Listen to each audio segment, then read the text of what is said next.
Welcome everyone to the Everything Show episode. Oh my God, I'm saying an episode number? No, I'm not. Haha. I am your host, Matrix Lord 212, and I'm with Chris. What's up, Chris? You almost slipped there. Almost. All right. What's up, Scott? Greetings all. All right. So I guess people are giving me heat about my opinion of the Ghostbusters situation. Do we have any other information about this? The only other information I saw from rereading one of the articles that I think we could have talked about was Sony did actually respond. Hold on, Chris, you're choppy. Your audio. Oh, sorry. Is that better? Try again. Is that better? Yeah. Okay. Okay. The only other information that I saw from rereading the article that I think we can discuss is that Sony did respond to one thing that Dan Aykroyd said. They said that the amount that he said that they used in reshoots was not accurate. They were saying that it was 3 to 4 million. Yeah, I see. I knew something was up with that. However, I don't buy that. I don't, because apparently there were a lot of reshoots, and it doesn't. 3 to 4 million doesn't seem to cut what they apparently reshot. That probably would cover the food cost, but not the whole. So instead of it being 30 to 40 million, it was 3 to 4 million reshoots. That's what they're saying. Yeah. They're also saying that it wasn't that big of a loss money-wise, that they only lost 25 million or 22 million. No, apparently that's not true. They're just lying. Apparently, well, I mean, you can see why they would want to. Yeah. However, we don't know. Who knows? However, he did say, that he did like the movie still, and he thought that they did a good job, but the amount that they lost is not economical. And then let me say this too: even if they lost 25 million, that's still a loss. That's still a big loss, and that's not something you build a sequel off of. Well, now here's the thing: they contradicted one thing he said, right? One, yeah. So, I'm very surprised. Here's the thing: regardless of what was said, I really thought that was unprofessional to do that. Like, to come out there and say those things. I mean, Paul Feig, regardless of what you think of him, he's the nicest guy. He doesn't, like, from what I've seen, he's very respectful to like Dan Aykroyd and everybody. And to come out there and just all of a sudden do that. People were saying like something was odd about that. That was like, was he something? Well, I watched the interview and he was he didn't go off like some of these articles are saying, like, oh, he ripped into Paul Feig. No, yeah, he did. I know that. That's BS. When they asked him, he said basically the movie cost too much and it didn't make enough back. And he's probably not going to be working for Sony again, with just everything that he said basically makes sense. Yeah, but the thing is that I know they said one thing to correction, but how do we know days to come they're going to add things like, oh, that's our determination about... Because here's the thing. I mean, I really don't think that he is out of Sony Pictures. Like, I don't think he's... Like, I think there's going to be a situation where he's going to be able to redeem himself with Sony, make them a lot of money. You don't think so? No, yeah, potentially, yeah. I think that they're going to give him a chance to make some other movie. He's going to make them tons of money, and then there's going to be a reevaluation of the whole Ghostbusters thing. Probably not as much money. Probably not as much money as they want. In other words, they'll start him off. Here's a little pittance for you to get yourself back up, and then when he's actually proven himself, then they'll go, here's the truckload. But here's the problem with this, though.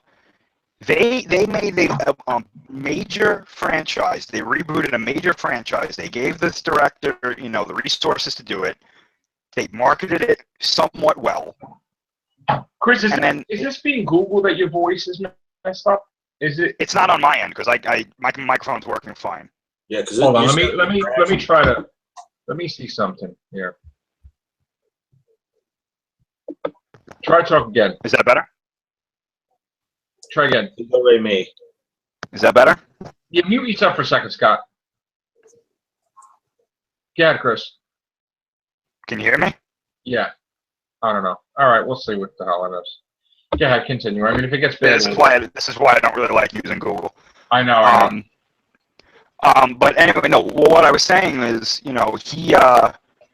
they gave him a major franchise. They gave him the resources to do it. He did it his way, and it didn't work.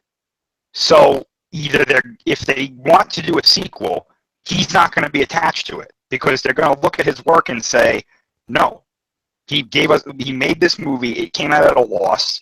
We have to get a different director, different writers potentially, and get this out there. However, and this is the way I think it's going to go. I don't think they're going to do another Ghostbusters movie for a while because Sony right now is in a very tough spot with their cinema division. And you heard these rumors that they were potentially going to sell it, that they don't really have a franchise that works right now. That's why they made this deal with Marvel to get them Spider-Man and, hopefully redo that. And that's why they're banking on Spider-Man to be successful for their quote-unquote spin-off Marvel universe. Well, let me ask you a question, because I remember a similar situation with Ghostbusters 2 where I heard the actors, either took massive pay cuts for Ghostbusters 2, or some of them didn't even get paid for the fans. It was like a thing for the fans or something, to get it to be made. Like, they made sacrifices with their pay. I remember hearing this in, on the news or something, that they severely took pay cuts to get this movie done. What if it's a situation, because I don't really think they're paying the girls that much money anyway, but what if it's a situation where they go really lower with the budget and that they don't waste money on these crazy things, but instead of it being $140 million budget, it's $100 million budget. $80 million budget. Almost TV version special effects. Well, I don't think so. Here's the thing. Again, it was actually $154 million, and then a tax credit was $144 million budget, right? Most of these movies have $100 million budget, right? So why don't we try that? Do $100 million budget and see what happens.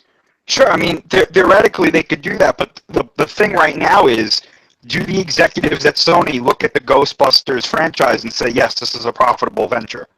Because if the answer to that is no, which as of right now it's not, and that's not an opinion, that's a fact, it's losing the money, then they're going to say, no, we're not going to do it. Well, and if they redo it again, they're going to probably grab people that basically unknowns or people from TV who already get paid low wages. And if they try to do a crossover with the original team, say both universes, it's going to be very expensive, though. They would have to wait till the second. They would have to probably wait till the third movie if they. Because then they're going to have to pay the big bucks, Bill Murray. I'm sorry, Bill Murray, Ernie Hudson, and Dan Aykroyd. God rest his soul. But I don't think they would do that anyway. I don't think Bill Murray will want to do that. But generally, what basically happened was they put out a movie that nobody wanted. They put out this movie and they were hoping not only to get the nostalgic fans in there because it's Ghostbusters, but to get the new audience in there because it was an all-female team and it's with actresses that are known now, and they threw Chris Hemsworth in there, which I thought was, when I saw Chris Hemsworth in there, I was like, that's a really slimy move because they're trying to bank off of his success from Thor, and he's one of these actors that all the women like and whatnot. So I just don't think that they went about this the right way. They could have done something else with this movie that was creative, that put a breath of fresh air into the Ghostbusters franchise, and they decided not to do that. Yeah. So I really have no sympathy for them when they say, "Oh, the movie failed." Of course it failed because you didn't do it the right way. Yeah. And that's why it lost money, and that's why they're in the situation with Ghostbusters that they're in right now. Because I honestly think most people would have rather not had anything from Ghostbusters than have this come out. Which is unfortunate, but... Yeah. I liked the movie, but I just didn't like the overabundance of jokes, with the women joke thing. We're in 2006, at the time when it came out, 2016. It's not...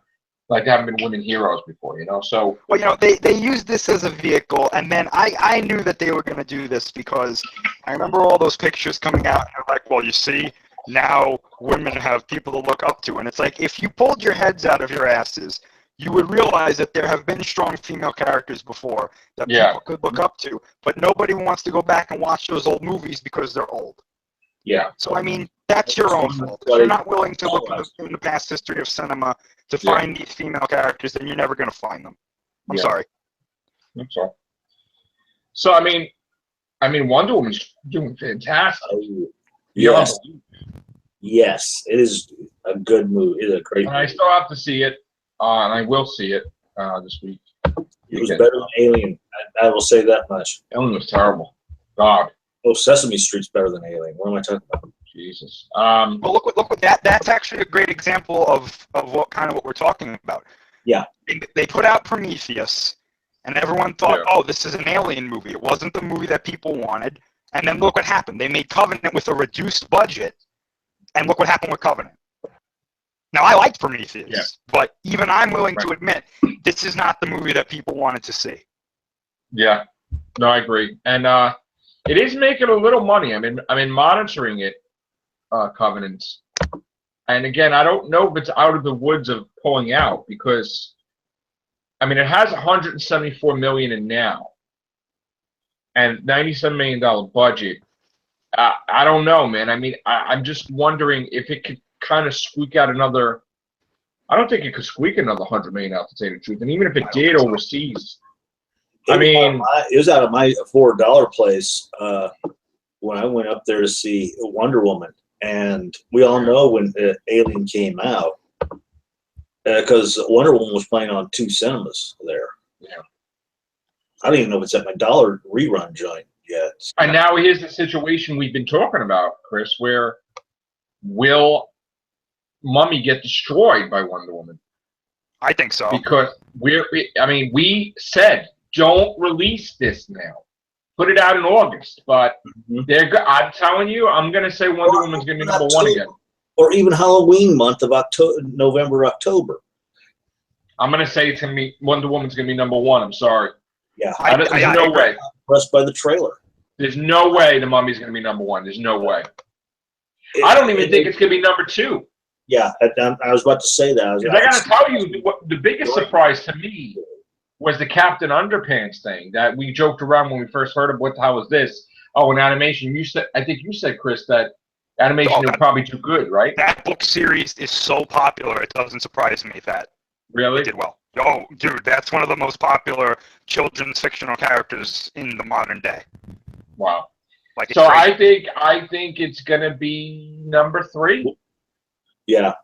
It's The Mummy, and I think it's gonna be a disaster for the Dark Universe. I'm sorry. I think it's gonna go number 2. Yeah, I do. The only reason I think it's gonna go number 2 is because of Tom Cruise. Because there's a large contingent of people but Pirates is still out there, and Pirates is still doing well, and Guardians is still doing well. I don't think it's gonna be number 2. I think it's gonna get up there. Yeah. Even for a little while, I think it's going to get up there. Because I got to tell you, reading the news that we just got, it looks like they don't even care how it does. They're full steam ahead with this Dark Universe. But, okay, here's the thing. Do we know how much it cost to make? I don't know off the top of my head, no. $125 million to make. So that's the production budget. Now, advertising, I guess we add another $100 million on there. That's fair, yeah. 225. Then you have to also add the distributing to every cinema. You got to. It's got to make 450 to 500 to be success, right? Around, yeah, I would think. Yeah. All right. I'm going to tell you right now, it's not doing it. It's lucky, I think, if it passed 300 million. I don't think. If it's a good movie, I think it'll get there. If it sucks, then no.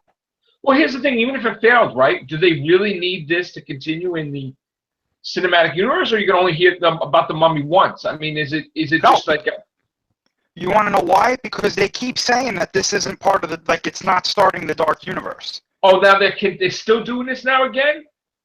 I read somewhere that they're like, it's not starting the Dark Universe. And I'm like, but they're saying it's a part of the Dark Universe, but it's not starting the Dark Universe. First of all, wait a minute. Dracula Untold or Dracula Untold or whatever the hell it was, right? Wait a minute. And then wait a minute. Sucked. That was originally supposed to be the start of it. And then when it tanked, it's like, it's not the start of it. Then we were hearing that The Mummy was going to be the start of it. It is the start of it. And now they're saying it's not.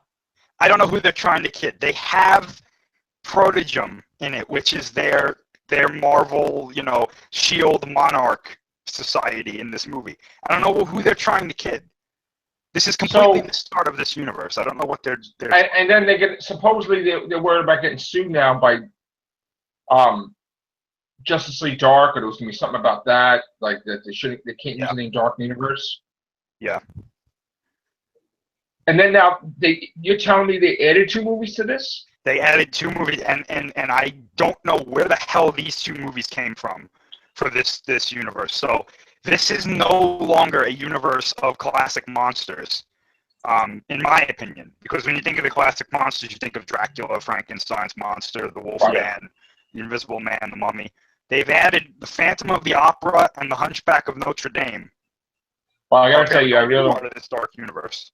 I'm not really crazy about the Hunchback of Notre Dame, but because they've done that to death. Yeah, but Phantom of the Opera. Okay, here's a little side note. The original Two-Face from the Batman series, that's pretty much something of the had the whole Phantom of the Opera-esque to it, and then they changed him to the whole. Well, I mean, everybody knows the story of Phantom of the Opera. It's very famous. It's still on Broadway. I mean, it still does well. So I could see them doing Phantom of the Opera. Yeah, because if you remember, Robert Englund played the Phantom of the Opera. I don't know if you know that in one of the movies too. Yeah, so I mean, I'm pretty sure it is, right, Scott? Robert Englund played Phantom of the Opera. Yeah, I think so. I think he did, but there's been many movies. Okay. Yeah. That guy is a genius. And somebody ruins his face. So now, I mean, he was always with the plays. And he was going places, and there was someone that was jealous of him. And he was in love with this beautiful singer, and then they scarred his face. Then he couldn't be seen in public. Now he was stuck to living in like the sewer of the playhouse, and then he fell in love with Christine. I guess. Yeah, 19, I just saw that. Where was it? 89, I think it said. Yeah, 1989, Phantom of the Opera. Yeah, and he falls in love with her, and right away it's like he's an evil monster. This is fake, right? Back in the day, it's like, oh, your face is scarred, you're bad, you're evil. Meanwhile, like this day and age, people have all the time the face doesn't mean anything. But I was thinking about this before. Like all of these monsters have some sort of they have something similar. There's something in common with each of them, right? And that is that they all either have some sort of supernatural background, or there's some sort of like scientific experiment gone wrong, right? Now, I don't know much about the Phantom of the Opera lore. There's no scientific experiment. He gets his face scarred. It's just that that means he's going to be some sort of supernatural being. No, I mean, he wasn't. It was just a thing where... Here's the thing. If they want them all together, he has to be alive in the modern day. Right, so that means this is going to be a modern day remake, or he's going to have some sort of supernatural background. Yeah, in other words, he's the ghost and he possesses somebody. Like literally, he's the Phantom of the Opera. Well, sure.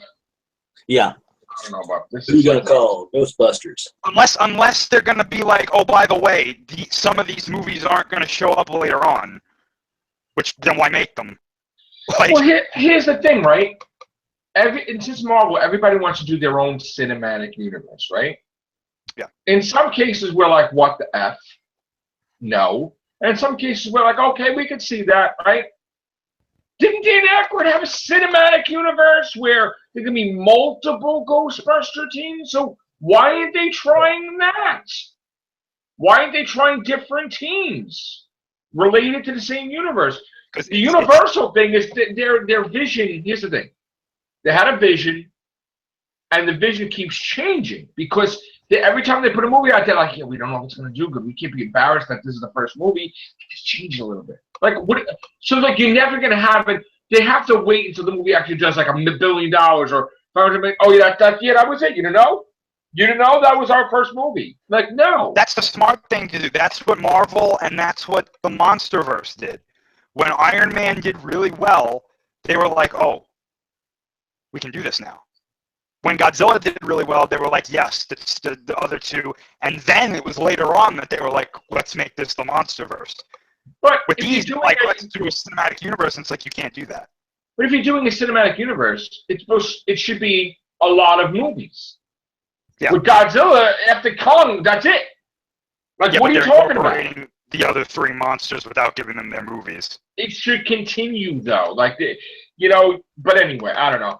The Universal thing, I have a lot of problems with their movies that they have planned because I think they need to have someone that's like a showrunner, but for the movies, and say, okay, we need to establish Dracula.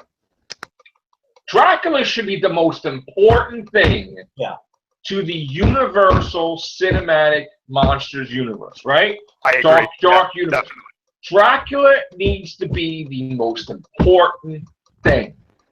Period. So what you do is you hire Peter Capaldi as Van Helsing. You get somebody as Dracula. You get some stuff going on, and because I got to tell you, Peter Capaldi, I could picture you could picture him in horror, the old school like horror movies, like Hammer, all that. Like he could be Van Helsing easily, or maybe I don't know if he could be. I think they would want to have a young Count Dracula, or whatever, right? But you need to establish Dracula. Then you could do, Wolfman, but when you do the Wolfman, you can't cast Dwayne Johnson. No, he's too big. But it's people would think right away it's a comedy. He's never done. I don't think he's done a serious role yet. I can see him as Frankenstein. Okay, I hate saying this, but I can see him as Frankenstein.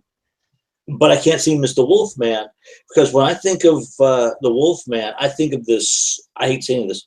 My size or your size or you guys' size individual, and gets bitten by a wolf, and by the light of the moon, and when the turns into a werewolf. He has to be a serious actor in the role. I would say Victor Frankenstein.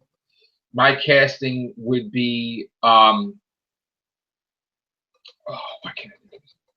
Kevin Spacey is Victor Frankenstein. Kevin Spacey is Victor Frankenstein because he was good in K-Pax. Maybe the guy that plays Legion as Renfield, which is like the master, No, is it Renfield? No, Renfield's in Dracula. I'm sorry. Yeah, Igor. Thank you. Or no, actually, no. I want him as Renfield. Renfield with in Dracula. We got Igor. Somebody else could be Igor. But when they first came out and they were like, we're gonna do a cinematic universe with the classic monsters. After I said no, that's a terrible idea. I started thinking like, how would they do this? And I was like, what would make the most sense is if it was Dracula that was getting all these people together for some reason. But they haven't even answered the main question. Like, well, for all these cinematic universes, there's an end goal: the Infinity War, fighting Darkseid, Godzilla versus Kong. What are these monsters going to do when they get together? Are they going to fight each other? I don't want to see that. That's stupid. Well, here's the thing. What I would do if I was writing it is I would have Dracula, right? And then Victor Frankenstein is creating like the monsters and stuff. And Dracula like tells him, look, you need to stop this. I don't want you to do this. Basically, Victor Frankenstein's the main guy. Victor Frankenstein basically tells him to go to hell. And then for some reason, maybe it's because his scientific mind, Dracula can't control him that way. And then when Frankenstein is built, it goes on to Bride of Frankenstein. And then maybe they do a little twist. So Dracula wants to enlist the Wolfman, or like an army there, and Frankenstein's mom, Victor Frankenstein, maybe he there's like a thing, but they're both bad. Like Frankenstein's bad. You know, it's like the only person that might be good is the Wolfman because the guy is good. You know, Yeah. and he's like torn, like whatever. And you got to have like a female lead, of course, for certain things, Well, like that's the maybe Bride of Dracula. Frankenstein. No, I mean That Dracula. would be Dracula needs to have something with that. They can't. Well, we don't even know if they're making a Dracula movie. That's the thing. I don't think they've announced it. That is a mistake. You know what they're going to do? I just had an idea. I just had this thought. You said it with the Dracula thing. I think there is going to be a Dracula movie, like something related to Dracula. Watch them have Dracula be like the enemy of Protogem. And he gets these monsters together to destroy Protogem and Dr. Jekyll. Well, you know what they could do? They were originally going to do with Dracula Untold. They could show, you know, don't show that how he became Dracula. Yeah. Show him as Dracula in the past. Yeah. Yep. And then do something where maybe Van Helsing traps him like in the castle, like the landslide, and the castle gets buried, and he gets in the coffin, and the coffin gets buried in where it can't open, and then like, you know, so many decades later, somebody's a rich individual goes, this would be a great way of rebuilding, and so this rich individual. no, they find that there's a castle underneath all this rubble, and they start to clean it out and get everything out of there, and then they stumble upon the coffin at nighttime, and they open it, and then he's been starving for like, but he doesn't die. So Well, it's got to be something like that, because in the trailer, when Dr. Jekyll is talking to, I'm assuming Tom Cruise's character and the female character, they walk by a glass box and there's a vampire skull in it. So there are vampires in this universe, right? At some point. Now, the other thing that I noticed in this trailer is at some point in this movie, they actually capture the mummy, and they're holding her like in this containment thing. And I was like, so how powerful is this group that they're like, we've got them, we've got this supernatural being. And then there's the wild card in all of this is the one that I think most people are looking forward to is friggin' the creature from the Black Lagoon. Yeah. Yeah. Because that's going to be, I'm looking forward to that because. Me too. You know, and then they've got the Invisible Man. So how are they going to do that too? You know? I could see Black Lagoon.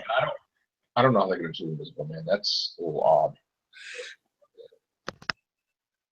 And then I'm against them doing Bride of Frankenstein first. I'm sorry. I think they're going to do a twist where they make her first, and then he tries to make the guy, and then it doesn't come out right. You know? Yeah, I mean, it doesn't really make much sense for there to be a Bride of Frankenstein without Frankenstein's monster. Well, no, it doesn't necessarily mean. Wait, it doesn't. It doesn't necessarily mean that it's for the monster. It could be that he creates it, like his wife dies, he creates it for himself, meaning Victor Frankenstein. Yeah, I guess, yeah. Because the monster is his wife, and she's one of the first. And that's his first experiment, try to revitalizing life. I got to tell you, there's nobody better than Billie Piper in that role. But I'm just saying, she was amazing in Penny Dreadful. Unfriggin' real. I'm just waiting to hear what else they're gonna, include in this universe. Like, we're gonna wake up tomorrow. The thing that we were talking about earlier is that what if the whole finding the castle was more of a restoration setup, to where somebody pays big money, like, oh, I learned of this castle, and they don't know about Dracula, this being Dracula's castle, and so, oh, I want this castle and built blah blah blah, and then that's when everything that you guys just said happens. They would have been better off just making Penny Dreadful movies, because Penny Dreadful had all of it. They had everything in there. Watch it be like in like the last movie before like they have their big crossover movie, that like Protogem is like, we need to get these monsters together because the Martians are coming. You know what? No, I was going to say that they were going to throw a weird twisted element to that. Yeah, like it's aliens. Like aliens are coming, and you see like Dracula and Frankenstein, everybody like, and Martians versus them or something. The problem is, like, I would be all for that if it was like tongue in cheek. The problem is they would play that absolutely seriously. Yep. Yes. Like they wouldn't make it a joke. It would be like, this is ultra serious, and it's like, Right. what? Yeah, I know. Look, we've been dying for a cool space thing besides Star Wars, besides Star Trek, besides Guardians of the Galaxy. Like just something. I mean, Independence Day 2 just didn't work out, but something that's an invasion of Earth, like really done well. Like, I mean, I know they're two different companies, but funny if, like I said, this would be funny if that whole notion. But that's the third ID4. when I saw, and again, I know people, you love him or you hate him. M. Night Shyamalan, right? Yeah. I don't know if you saw the movie Signs. Yeah. Yes. Oh, I love that movie. I don't know about Yeah. you. yeah, I I didn't did too, mind. yeah. I loved it. And I said to myself, if he had the money to do like $100 million movie in that thing, showing those things, because that was terrifying. That would have been the greatest thing ever. Yeah. And that was just amazing. You have to Amazing. watch the movie understanding the notion that the aliens were desperate. Like they weren't like there to like take over the whole planet. They were desperate, and that's why they did the things they did. Because if you watch it without that notion, it's like, wow, these aliens are really stupid. But then if you go into it with like, oh, that's why they're hiding, and they're not just like kicking people's doors down and blasting them with ray guns or something. It's because they're desperate. So when you look at it, it's like, oh, that's why they invaded this planet, even though it's covered in water. You know? Yeah, which is their main Achilles heel. Yeah. Because I never understood, like, you're invading a planet that's 70% water, fighting beings that is about 70 to 90% water. Because they kept probably traveling the galaxy, and they this is the only, like, they're done. They got to, Right. whatever, just take it over. That's it. Right. No plan, no nothing. Let's just go. I thought it would have been cool if, like, Oh. that they did a science movie, but it was like this would be later on, but they showed the character from Bruce Willis's character from Unbreakable, Oh, and that? like helping people fight them. That would have been cool. Well, you just gave me ideas for the sequel after Class. Get Mel Gibson back. Let's go. You hear that, M. Night Shyamalan? Signs, Split. I mean, it'd be kind of weird, but hey, why not? Right. All right. I think what we're going to do is we're going to get out of here because this Google has been acting up with your audio, and I hope this comes out good. If not, we'll do a Zoom. So take care. Bye for now. Let's do Zoom either way, because I agree. This trying to make out Chris's words was real difficult. And you are for some reason Google is muting you and unmuting you and muting you and unmuting you, Scott. So I don't know what the hell's going on here. All right, guys, take care. Bye for now.